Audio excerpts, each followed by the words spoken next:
تو وہ پہنچ نہیں سکے تھے، لیکن انہوں نے توثیق کی تھی اس کی۔ اس کا مطلب ہے کہ ساتھ کے ساتھ جو اسلام آباد ہائی کورٹ کے ججز تھے وہ اس لیٹر سے، جس کی تفصیلات میں ابھی آپ کو بتانے لگا ہوں، اس کے ساتھ وہ اتفاق کرتے ہیں۔ جنہوں نے توثیق کی تھی وہ محسن اختر کیانی اور حسن گل اورنگزیب ہیں۔ باقی جو 5 ہیں اسلام آباد ہائی کورٹ کے جج صاحبان، انہوں نے یہ لیٹر تحریر کیا تھا۔ انہوں نے لکھا تھا چیف جسٹس اسلام آباد ہائی کورٹ عامر فاروق صاحب کو۔ انہوں نے کہا کہ اسلام آباد ہائی کورٹ کی گرتی ہوئی ساکھ کے باعث ہم یہ خط آپ کو لکھ رہے ہیں۔ ہم حلف کے مطابق کام نہیں کر رہے۔ ہم سے مراد پورا اسلام آباد ہائی کورٹ، انہوں نے کہا تھا کہ جو ہم نے حلف اٹھایا ہوا ہے وہ اس کے مطابق ہم کام نہیں کر رہے۔ مزید وہ تفصیلات انہوں نے بتائی ہیں، اور آخر میں وہ کہتے ہیں کہ ہم ادارے کی ساکھ کو پہنچنے والے نقصان سے آنکھیں نہیں چرا سکتے۔ تھوڑی سی تفصیلات بھی انہوں نے دی ہوئی ہیں۔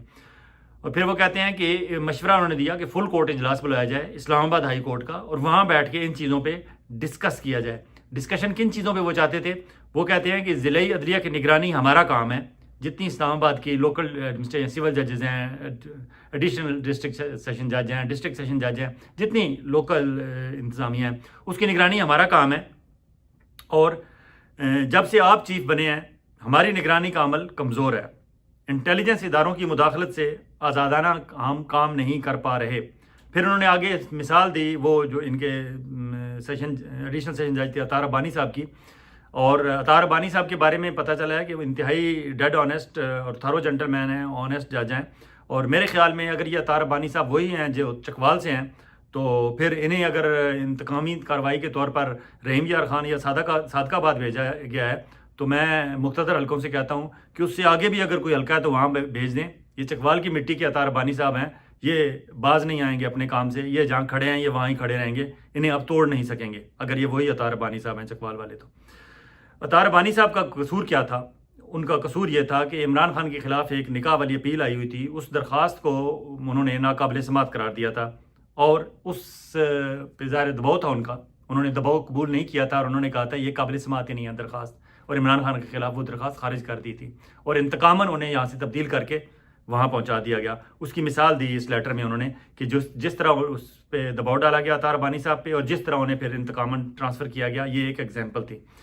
آگے وہ کہتے ہیں کہ ہمارے ہاں ایک انسپیکشن ججز کا ایک رول ہوتا تھا۔ انسپیکشن ججز انہوں نے رکھے ہوئے تھے 2 سینئر ترین جج ادر دین چیف جسٹس آف پاکستان، وہ انسپیکشن ججز کی ایک ٹیم تھی، اور وہ جتنے کیسز آتے تھے وہ انسپیکشن ججز کی مشاورت سے طے کیے جاتے تھے کہ کون سی ہیئرنگ کون سا بینچ کرے گا، کتنا بینچ ہوگا، کہاں ہوگی، کب شروع ہوگی، کیا ان کا ٹائم فریم ہوگا، انسپیکشن ججز کی ٹیم کرتی تھی۔ تو انہوں نے کہا کہ آپ جب سے آئے ہیں آپ نے سارے فیصلے خود شروع کر دیے ہیں بطور چیف جسٹس عامر فاروق صاحب، آپ نے انسپیکشن ججز کا جو رول تھا اور ان کا وہ سارا رول ہی آپ نے ختم کر دیا ہے۔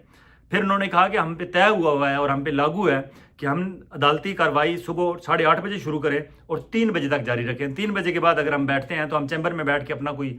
چیمبر ورک ہے وہ کر لیتے ہیں، یا اور کوئی مشاورت ہے یا کوئی اور کام ہے وہ کر لیتے ہیں، لیکن عدالتی ہمارا جو ٹائم ہے 8:30 سے 3 بجے تک ہے، اس کے بعد ہمیں نہیں کرنا چاہیے ہمارے رولز ریگولیشنز کے مطابق۔ لیکن انہوں نے کہا کہ جس طرح کچھ سیاسی مقدمات میں جس طرح ساری رات سماعت ہو رہی ہے اور دنیا دیکھ رہی ہے اور ہم پہ ہنس رہی ہے، یہ قابل غور ہے، ہمیں اس پہ بیٹھ کے بات کرنی چاہیے۔ یہ وہی مقدمات تھے جو اڈیالہ جیل میں ہو رہے تھے، عمران خان کے خلاف پوری رات مقدمات چل رہے تھے، حتیٰ کہ ایک مقدمے میں تو جج صاحب جو ہے نڈھال ہو گئے تھے کرسی سے، اور انہیں اٹھا کے پھر اڈیالہ جیل کے اندر جو ہاسپٹل قائم ہے قیدیوں کے لیے وہاں لے جایا گیا تھا، اور وہاں ان کے ڈرپس وغیرہ لگی تھی، ان کو یہ حالت ہو گئی تھی، جج بیٹھا بیچارہ بے ہوش ہو گیا سیٹ پہ ہی۔ پھر انہوں نے ایگزامپل دی، انہوں نے کہا کہ عطر من اللہ صاحب کے دور میں سینئر ترین جج کے پاس یہ اختیار ہوتا تھا کہ وہ فکس کرتا تھا سارے کیسز، لیکن آپ جب سے چیف بنے ہیں آپ نے وہ اختیار سینئر ترین جج کا جو اختیار تھا وہ آپ نے اپنے ہاتھ میں رکھا ہوا ہے، اور یاد رہے کہ سینئر ترین جج اس وقت محسن اختر کیانی ہے، ان کے پاس یہ اختیار ہونا چاہیے تھا۔ پھر انہیں یہ بتایا گیا تھا کہ جب عطر من اللہ چیف جسٹس اسلام آباد ہائی کورٹ تھے اس وقت آپ سینئر ترین جج تھے اور آپ کو اس اختیار کا پتہ تھا، آپ اس اختیار کو استعمال کر رہے تھے۔ اب جب آپ چیف جسٹس اسلام آباد ہائی کورٹ بن گئے ہیں تو آپ کو چاہیے تھا کہ یہ اختیار آپ آگے جو سینئر ترین ہیں جسٹس محسن اختر کیانی انہیں دے دیتے، لیکن آپ نے یہ انہیں نہیں دیا، آپ اپنے طور پر ہی سارا کچھ کر رہے ہیں، اور آپ یہ بھی نہیں کہہ سکتے کہ مجھے اس اختیار کا علم نہیں، کیونکہ آپ عطر من اللہ صاحب کے ٹینور کے دوران آپ یہ استعمال کرتے رہے ہیں۔ پھر آگے انہیں کہا گیا کہ ایک کیس میں ٹیریان کیس میں جو سیتا وائٹ کی بیٹی ہے ٹیریان کیس، اس کے بارے میں ایک کیس تھا اور اس میں 2-1 سے فیصلہ ہو چکا تھا اور آپ نے اس فیصلے کی صرف توثیق کرنی تھی، لیکن جب آپ کے پاس فیصلہ پہنچا ہمارے اسلام آباد ہائی کورٹ کے 3 معزز جج صاحبان کا جو 2-1 سے فیصلہ جو بھی شہری جس نے درخواست دی ہوئی تھی ٹیریان کیس میں عمران خان کے خلاف کیس چلانے کی، وہ جب ریجیکٹ ہو گئی تھی تو آپ کے پاس جب یہ پہنچا تھا تو آپ نے صرف توثیق کرنی تھی، آپ کا اتنا اختیار تھا، لیکن آپ نے ایک پریس ریلیز کے ذریعے وہ بینچ تحلیل کر دیا تھا، حالانکہ وہ بینچ اپنا فیصلہ سنا چکا تھا۔ آپ یہ نہیں کر سکتے تھے، آپ نے یہ غیر قانونی کام کیا اور غلط کیا تھا آپ نے، یہ اس لیٹر میں جسٹس عامر فاروق صاحب کو بتایا گیا۔ انہیں بتایا گیا کہ اسلام آباد ہائی کورٹ کی آزادی کے حوالے سے انٹیلیجنس کی ایجنسیز کا جو کردار ہے، جس طرح وہ ہمارے ایک ایک جج پہ مختلف مقدمات کے حوالے سے اور بالخصوص سیاسی مقدمات کے حوالے سے پریشرائز کر رہے ہیں، آپ بخوبی آگاہ ہیں کہ انٹیلیجنس ایجنسیز کس طرح مداخلت کر رہی ہیں اسلام آباد کے ججز پہ اور اسلام آباد ہائی کورٹ کے معاملات پہ، اور پھر ججز کی پرائیویسی کی خلاف ورزی ایک معمول بن چکا ہے، اور آپ نے اس سلسلے میں آپ کو بارہا یاد دہانی کرائی گئی، بتایا گیا آپ نے ان دونوں معاملات پہ کچھ نہیں کیا۔ پھر تجویز کیا گیا کہ آپ فوری طور پر فل کورٹ میٹنگ بلائیں تاکہ ادارے کو درپیش چیلنجز سے نمٹا جا سکے اور کوئی آئندہ کا لاہ عمل طے کیا جا سکے۔ یہ اس لیٹر میں کہا گیا کہ آپ سے یہ کہا گیا تھا لیکن آپ نے نہیں کیا۔ یہ لیٹر پورا لمبی تفصیل ہے، لیکن میں اس میں سے صرف چند چیزیں میں نے نکال کے آپ کو بتائی ہیں۔ یہ لیٹر اگر دیکھا جائے تو یہ ایک مکمل چارج شیٹ ہے عامر فاروق صاحب کے خلاف، ان کے اپنے ہی جج صاحبان کی، اور ساتوں کے ساتوں جج صاحبان نے، 5 نے لکھا ہے لیٹر، 2 نے توثیق کی ہے، ساتوں کے ساتوں نے یہ چارج شیٹ جاری کی ہے۔ اب مطیع اللہ جان صاحب کی وہ بات، مطیع اللہ جان سپریم کورٹ کے اسلام آباد کے ایک سینئر رپورٹر ہیں، اسلام آباد ہائی کورٹ بھی بڑے عرصے سے کور کرتے ہیں، سپریم کورٹ بھی بڑے عرصے سے کور کرتے ہیں، اور ایک نام ہے ان کا۔ مطیع اللہ جان صاحب نے ایک انٹرویو میں کہا ہے، اور ان کی بات میں وزن ہے، انہوں نے کہا ہے کہ عامر فاروق صاحب کو اس لیے طلب نہیں کیا جا رہا اور ان سے کوئی چیف جسٹس اسلام آباد، chief justice of supreme court یا سپریم جوڈیشل کونسل والے اس لیے نہیں بلا رہے اور یہ معاملہ ادھر نہیں لے کے جا رہے تصدق جیلانی صاحب کی کمیشن کی طرف، اس لیے لے گئے ہیں کیونکہ اگر سپریم جوڈیشل کونسل میں چیف جسٹس اسلام آباد ہائی کورٹ عامر فاروق صاحب کو بلایا جائے اور انہیں کہا جائے کہ یہ آپ کے خلاف جو چارج شیٹ آپ کے اپنے ہی جج صاحبان نے لگائی ہے اس کا جواب دیں، تو عامر فاروق صاحب جواب نہیں دیں گے، بلکہ وہ chief justice supreme court of Pakistan قاضی فائز عیسیٰ صاحب اور ان کے دیگر جو ساتھی جو سپریم جوڈیشل کونسل میں بیٹھے ہوئے ہوں گے 4-5 ارکان، ان کا جو کچھ کچا چٹا ہوگا، انہوں نے جو وارداتیں اس طرح کی ڈالی ہوئی ہیں جس طرح عامر فاروق صاحب کے بارے میں یہ چارج شیٹ ہے، وہ ان کے سامنے رکھ دیں گے اور کہیں گے کہ میں جواب بعد میں دوں گا، پہلے آپ جواب دیں۔ یہ مطیع اللہ جان صاحب نے کہا ہے، اور مطیع اللہ جان صاحب کی بات میں وزن ہے، کیونکہ یہ مطیع اللہ جان صاحب اکیلے نہیں ہیں اس بات میں۔ مطیع اللہ جان صاحب کے علاوہ chief justice supreme court of Pakistan قاضی فائز عیسیٰ صاحب کے بارے میں حسنات ملک ایکسپریس ٹریبیون کے رپورٹر ہیں، میرے بہت اچھے جاننے والے ہیں، برخوردار ہیں، ہم نے اکٹھے کام کیا ہے، اور اپ رائٹ جرنلسٹ ہیں، ان کی بڑی رسپیکٹ ہے۔ مطیع اللہ جان صاحب کے ساتھ ساتھ حسنات ملک اور اسد طور انتہائی جونیئر ہیں، لیکن اسد طور نے بھی ان جرنلسٹوں میں اسد طور کا بھی شمار ہوتا ہے، اور بھی ہیں لیکن 3 یہ نام مجھے ابھی یاد آئے، یہ وہ ہیں جو قاضی فائز عیسیٰ صاحب کے بارے میں بہت، ان کے بارے میں they were talking really high about him، بہت ان کی تعریف کرتے تھے کہ قاضی فائز عیسیٰ صاحب جب آ جائیں گے chief justice supreme court of Pakistan تو پتہ نہیں پاکستان میں بنیادی شخصی آزادیوں کے حوالے سے کیا ہو جائے گا، اور یہ کہتے تھے کہ یہ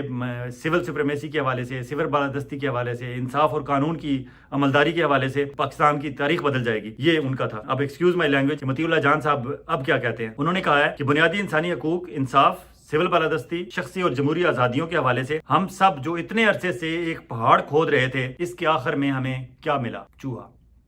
یہ مطیع اللہ جان صاحب کہہ رہے ہیں۔ ناظرین، اب مطیع اللہ جان صاحب کے اس تبصرے کے اوپر مزید تبصرے کی گنجائش نہیں بچتی۔ ایک ٹاپک پہ اور بات کر لیتے ہیں اور پھر اس ولاگ کو یہاں ہی ختم کرتے ہیں، کیونکہ آپ کا جو انتباہ ہے کہ اسے مختصر رکھا جائے وہ میرے ذہن میں ہے۔ دوسرا خط جس پہ بات کرنی ضروری میں سمجھتا ہوں وہ ہے جو پاکستان کے 300 وکلاء نے ایک لیٹر لکھا ہے، اور یہ اب ایک قسم کا اوپن لیٹر ہو چکا ہے کیونکہ پورے پاکستان میں ہر بندہ اسے ڈسکس کر رہا ہے۔ لکھا تو انہوں نے چیف جسٹس سپریم کورٹ قاضی فائز عیسیٰ صاحب کے نام لکھا ہے اور سپریم جوڈیشل کونسل کے نام لکھا ہے۔ وہ کہتے ہیں کہ ہم یہ جو آپ نے کمیشن بنایا ہے تصدق جیلانی صاحب کی سربراہی میں، ہم اسے مسترد کرتے ہیں، اور مسترد کرنے والوں میں ان 300 وکلاء میں دوسرے نمبر پہ جس بندے نے سائن کیا ہے اسے، وہ تصدق حسین جیلانی صاحب کے اپنے صاحبزادے ثاقب گیلانی صاحب ہیں، اور ثاقب جیلانی یا گیلانی لکھا ہوا ہے لیکن شاید جیلانی ہی ہوں گے۔ ثاقب صاحب نے اگر ان کے بیٹے نے اگر ریجیکٹ کر دیا ہے تو باقی 299 جو ہیں ان کو تو ان کے نام یہاں بتانے کی ضرورت نہیں ہے، وہ بھی یقیناً انتہائی انفلوئنشل ہوں گے اور انتہائی اچھے شہرت کے عامل ہوں گے۔ فار ایگزامپل سلمان اکرم راجہ ہیں، ایمان مزاری ہیں، اور بہت سارے ہیں جن کا بلا تفریق ہے، ان کا تعلق پاکستان بار کونسل سے بھی ہے، ان کا تعلق بار ایسوسیشن سے بھی ہے، سپریم کورٹ بار ایسوسیشن سے بھی ہے، ان کا تعلق آسمان جہانگیر گروپ سے بھی ہے، ان کا تعلق حامد خان گروپ سے بھی ہے۔ ٹوٹل یہ جو 300 ہیں انہوں نے یہ لیٹر لکھا ہے، اور اس لیٹر میں انہوں نے لکھا ہے کہ ایک تو تصدق جیلانی صاحب کی سربراہی میں جو کمیشن بنایا اسے ہم ریجیکٹ کرتے ہیں، دوسرا انہوں نے تجویز کیا ہے، انہوں نے تجویز یہ کیا ہے کہ سپریم کورٹ آف پاکستان میں جتنے دستیاب ججز ہیں ان کا ایک فل کورٹ بینچ بنایا جائے، وہاں اس معاملے کی ہیئرنگ کی جائے، ان جج صاحبان کو جو اسلام آباد ہائی کورٹ کے 6 جج صاحبان ہیں جنہوں نے یہ لیٹر لکھا ہے ان کو بھی بلایا جائے، باقاعدہ اس کی سماعت ہو اور اس سماعت کو باقاعدہ لائیو پوری قوم کو دکھایا جائے تاکہ دودھ کا دودھ اور پانی کا پانی ہو جائے، پتہ چل جائے کہ یہ 6 جج صاحبان جو ہیں انہوں نے یہ کیوں لکھا، ان کو کیا خطرات اور خدشات درپیش تھے، اور ان کے جو کچھ انہوں نے اس میں لکھا ہے اس میں کتنی حقیقت ہے، اور جو اس میں ملوث پایا گیا ہے اس نیگلیجنس میں، اس میں اگر چیف جسٹس اسلام آباد ہائی کورٹ عامر فاروق صاحب ہیں یا ان کے رجسٹرار ہیں یا اور لوگ جو بھی ہیں یا فیڈرل گورنمنٹ کے کوئی انتظامیہ کے لوگ ہیں یا D G I S I ہیں یا آئی ایس آئی کے ڈی جی سی ہیں یا ان کے کوئی اہلکار ہیں لوکل اسلام آباد ڈٹ کے، اگر جو بھی ہیں تو انہیں طلب کیا جائے اور پوچھا جائے اور سنا جائے ان سے، اور پھر یہ پتہ چل جائے کہ کیا ان کے جو 6 جج صاحبان نے لیٹر لکھا ہے ان کے ان الزامات اور خدشات میں کتنی حقیقت ہے اور کتنی نہیں، اور پھر وہاں ہی فیصلہ سنایا جائے۔ بڑی صاحب تجویز ہے ان کی، یہی چاہتے تھے یہ جج صاحبان، لیکن کیونکہ قاضی فائز عیسیٰ صاحب بھی اس سے بچنا چاہتے تھے، شہباز شریف صاحب بھی اس سے بھاگ رہے ہیں، اور منصور علی شاہ صاحب ہی از اندر کریکٹر، وہ بھی بھاگ رہے ہیں، اور اس لیے انہوں نے ڈائیورٹ کرنے کے لیے یہ ایک آسان سلوشن نکالا ہے کہ ایک کمیشن بنا دیتے ہیں۔ فیڈرل گورنمنٹ جس طرح مختلف معاملات پہ کمیشن بنانے کا حق رکھتی ہے، وہ حق استعمال کرتے ہوئے کمیشن بناتے ہیں، اس کا سربراہ تصدق جیلانی صاحب کو بنا دیتے ہیں۔ تصدق جیلانی صاحب کون ہے میں آگے چل کے آپ کو بتاؤں گا کہ ان کی کیا کریڈینشلز ہیں اور انہیں کیوں لگایا گیا ہے۔ تو چند دن وہ ہیئرنگ کریں گے، اس کے بعد اپنا ایک فیصلہ سنا دیں گے اور یہ معاملہ دب جائے گا، لیکن یہ معاملہ دبنے والا نہیں، کیونکہ ان الزامات پہ دیکھا جائے، اور یہ اب ایک اور لیٹر نکلا ہے اور ایک اور اس کے بعد ایک اور لیٹر نکلے گا، کیونکہ انہوں نے کوئی ایک لیٹر نہیں لکھا، مسلسل وہ لکھتے رہے عامر فاروق صاحب کو۔ عامر فاروق صاحب نے کچھ نہیں کیا، وہ اس سے پہلے جو سابقہ chief justice of Pakistan Umar Ata Bandial تھے انہیں بھی ملے تھے، انہیں بھی بتایا تھا، اور اس کی کاپی قاضی فائز عیسیٰ صاحب، کیونکہ قاضی فائز عیسیٰ صاحب اس وقت سیکنڈ سینئر موسٹ جج تھے سپریم کورٹ میں، انہیں بھی بھیجا تھا، تو ان سب لوگوں کے نوٹس میں تھی یہ بات۔ انہوں نے کہا کہ ہمارے اس موقف کی، یہ جو تصدق جیلانی صاحب کے بیٹے کے بارے میں بات تھی، کہ ابھی میں کل ہی اپنے ایک ولاگ میں کہہ رہا تھا کہ یہ جو کچھ کر رہے ہیں یہ لوگ عمران خان کی مقبولیت کا بند باندھنے کے لیے اور عمران خان کی مقبولیت کے آگے کھڑے ہو کے سارے غیر قانونی، غیر قائنی اور غیر اخلاقی کام جو کر رہے ہیں جو لوگ، چاہے وہ مکنہ میں ہیں، ہماری آرمی میں ہیں، ہماری اسٹیبلشمنٹ میں ہیں، سول اسٹیبلشمنٹ ہے، ملٹری اسٹیبلشمنٹ ہے، حکومت ہے، یہ سپریم کورٹ میں ہے، اسلام آباد ہائی کورٹ میں ہے، جو عمران خان کے راستے میں اور عمران خان کی مقبولیت سے ڈر کر غیر قانونی، غیر اخلاقی اور غیر آئینی کام کر رہے ہیں، میں نے اپنے گزشتہ ولاگ میں کہا تھا کہ یہ لوگ تاریخ کو کیا جواب دیں گے، یہ تو اپنے بچوں سے بھی ان سے بھی آنکھیں چرائیں گے اور ان کو بھی جواب نہیں دے سکیں گے۔ ابھی ایک دن میں یہ بات ثابت ہو گئی کہ ثاقب گیلانی صاحب جو تصدق جیلانی صاحب کے صاحبزادے ہیں، وہ لیٹر میں لکھ رہے ہیں کہ ابا جان آپ جو کام کرنے جا رہے ہیں، جس کمیشن کی آپ نے سربراہی قبول کی ہے، یہ آپ غلط کر رہے ہیں، یہ کمیشن ہی غلط ہے، یہ کمیشن نہیں ہونا چاہیے اور آپ کو بھی یہ قبول نہیں کرنی چاہیے۔ یہ تو حالات ہیں ان کے، اور میرے خیال میں یہ جتنے لوگ عمران خان کے خلاف سارا دن جال بنتے رہتے ہیں اور ان جو جال بنتے ہیں عمران خان کا راستہ روکنے کے لیے اور عوام کی رائے کا احترام نہ کرتے ہوئے، جو جال بنتے ہیں اور ان جال بننے کے نتیجے میں جو سازشیں اختیار کرتے ہیں اور جو اقدامات کرتے ہیں، سارا دن کرتے رہتے ہیں، شام کو جب یہ گھر جاتے ہوں گے، میں پورے یقین سے کہہ سکتا ہوں کہ یہ اپنی بیگمات کو اور اپنے بچوں سے آنکھیں چراتے ہوں گے، ان سے آنکھیں چار نہیں کر سکتے ہوں گے، اور اگر وہ کوئی کوشچن پوچھتے ہوں گے تو یہ کہتے ہوں گے کہ I am tired, let me slip, we'll talk tomorrow, کل اس پہ بات کریں گے۔ یہ ان کے سوالوں کے جواب نہیں دے پاتے ہوں گے، یہ صورتحال ہے پریکٹیکلی ان کی۔ اب آتے ہیں تصدق جیلانی صاحب۔ الزام تو یہ لگ رہا ہے کہ پی ٹی آئی والوں نے 2018 میں جب کیئر ٹیکر پرائم منسٹر کے نام مانگے گئے تھے تو عمران خان نے جو نام دیے تھے ان میں سے ایک تصدق جیلانی صاحب بھی تھے۔ بتایا جا رہا ہے کہ شاید تصدق جیلانی صاحب پہ عمران خان کو اور پی ٹی آئی والوں کو اعتماد ہے، حالانکہ یہاں اعتراض تو اعتماد کی بات ہی نہیں ہو رہی، وہ تو طریقہ کار پہ اعتراض ہو رہا ہے کہ یہ کمیشن بنا کے اس معاملے کی تحقیق کرنا غلط طریقہ ہے۔ اصل طریقہ یہ ہے کہ جوڈیشل کنونشن بلائیں جس میں تمام ہائی کورٹس کے جج صاحبان سے پوچھا جائے، اس کے بعد سپریم کورٹ فل بینچ بنا کے وہاں ہیئرنگ کرے اور وہاں سنا جائے ان لوگوں کو بھی جو اسلام آباد ہائی کورٹ کے 6 ججز ہیں، اور اگر دیگر ہائی کورٹس کے جج صاحبان کو بھی کوئی اس طرح کے معاملات ہوں، اس طرح کی دشواری ہو تو انہیں بھی اس میں شامل کر لیا جائے، اور پھر فل کورٹ ریفرنس ہو، فل کورٹ بینچ بنے اسلام آباد سپریم کورٹ بار کا، سپریم کورٹ آف پاکستان کا، تو وہاں پھر اس پہ بات کی جائے۔ اور الزام لگتا ہے تصدق جیلانی صاحب پہ. اب تصدق جیلانی صاحب کا نام عمران خان نے ایسے ہی دیا ہوگا جس طرح عمران خان نے چیف الیکشن کمشنر جناب راجہ سکندر سلطان صاحب کا نام دیا تھا باجوہ صاحب کے کہنے پہ. اور اگر دیکھا جائے تو باجوہ صاحب نے یہاں بھی اپنے کام سے انصاف نہیں کیا تھا. انہوں نے اپنے وزیر اعظم کو جو ان کا حق بنتا تھا کہ وہ صاحب مشورہ دیتے, انہوں نے اپنے فرائض سے روگردانی کی اور غلط مشورہ دیا. ایک ایسے بندے کا نام بتایا جو بعد ازاں پتہ چلا کہ اسے تو اپنے قاعدے قانون کا سے بھاگتے ہوئے دیر نہیں لگتی, اسے تھوڑا سا پریشر ڈالیں ملٹری اسٹیبلشمنٹ والے یا کوئی ایکس وائی زیڈ تو یہ تو فوراً الیکشن کمیشن آف پاکستان کے رولز ریگولیشن کو سائڈ پہ رکھ کے یہ فارم 45, 47 اور اس طرح کے کام کرتا ہے. تو وہ ایک باجوہ صاحب نے غلط بندے کا نام لیا تھا جانتے بوجھتے ہوئے. اینی ہو, اب بات کرتے ہیں کہ اصل میں تصدق جیلانی صاحب ہیں کون. تصدق جیلانی صاحب یہ تو تعارف ہوا پی ٹی آئی کے حوالے سے. اب دیکھتے ہیں کہ تصدق جیلانی صاحب کو اس وقت شہباز شریف صاحب کیوں نامزد کر رہے ہیں اس کمیشن کے لیے. تصدق جیلانی صاحب وہ ہیں جنہوں نے طیارہ سازش کیس میں نواز شریف کی سزا ختم کرنے والا جو بینچ تھا اس کے یہ سربراہ تھے. اور آپ کو پتہ ہے طیارہ سازش کیس میں سزائے موت ہوئی تھی میاں نواز شریف صاحب کو 25 سال کی سزا ہوئی تھی اور باقی ان کے ساتھ جو لوگ تھے ان کو بھی سزائیں ہوئی تھیں. تو یہ اس بینچ کے سربراہ تھے جنہوں نے یہ سزائیں معاف کی تھیں, سزا ختم کی تھی. 2009 میں شریف برادران کی نااہلی ختم کرنے والے بینچ کی سربراہی بھی تصدق جیلانی صاحب نے کی تھی. 2011 میں نواز شریف کے خلاف غیر قانونی طور پر پلاٹوں کی بندر بانٹ کے کیس میں ریلیف دینے والے بینچ میں بھی یہ شامل تھے. ان عدالتی فیصلوں کے بعد نواز شریف الیکشن لڑنے اور تیسری بار وزیر اعظم بننے کے بھی اہل ہوئے تھے. 2014 میں نواز شریف نے تصدق جیلانی کو ریٹائرمنٹ کے بعد بھی فول پروف سیکورٹی دی تھی. نواز شریف صاحب نے وزارت داخلہ کو سابق چیف جسٹس تصدق جیلانی کے بیٹے کو ممنوعہ اسلحہ لائسنس جاری کرنے کی اجازت بھی دی تھی.